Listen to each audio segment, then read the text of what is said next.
kaibigan! Ako po si Roland Colen Reytana. Nais niyo bang makarinig ng kwento? Ang kwentong ito ay pinamagatang Ang Alamat ng Palay. Noong unang panahon, nag-uulam na ang mga tao ng baboy at ibang hayop.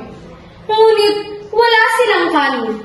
Kumakain sila ng kamote, gabi, natong at pako. Mayroon din silang saging, mangga, bayabas at papaya. Ito ang panahong wala pang daga at pusa sa mundo. Nooy, may isang mabuting mampupuno o pari na may mahikang mula kay kabunian.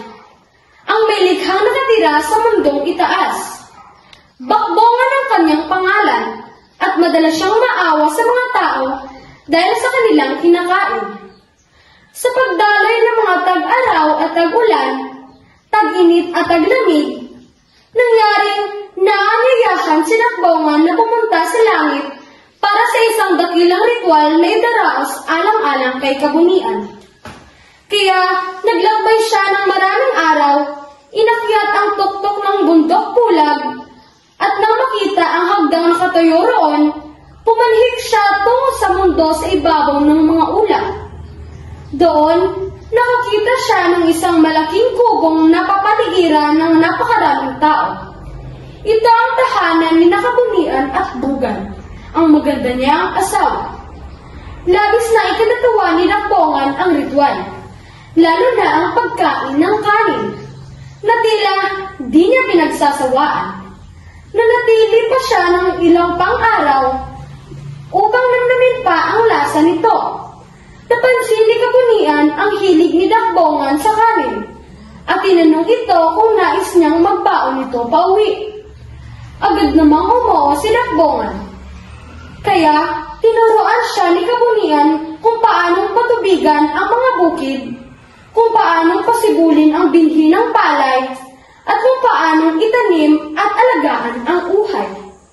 Dagdag niya, ngunit upang magkaroon ng masaganang ani, kailangan ninyong isagawa ang kusday kanyaw alang-alang sa akin.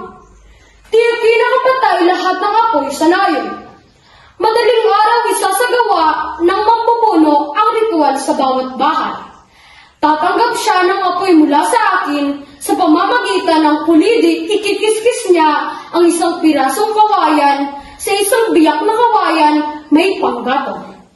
Isasalaysay kung paanong nakakuha ng pagkain si kabigat sa mundong itaas kay kabigat sa mundong ilalim.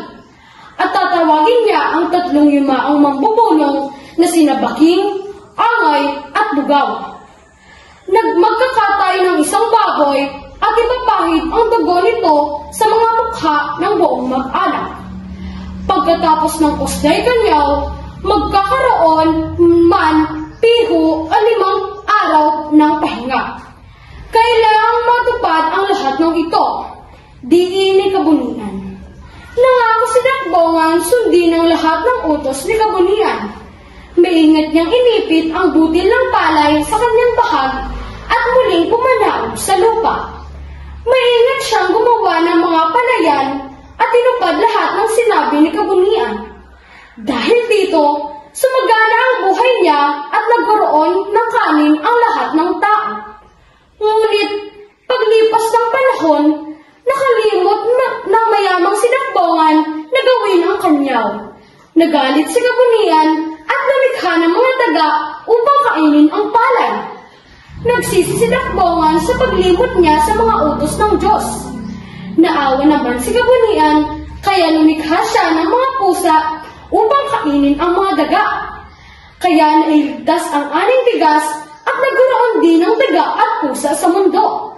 Mula noon, isinagawa ng mga tao ang kusday kanyaw bago mag-ani ng palay.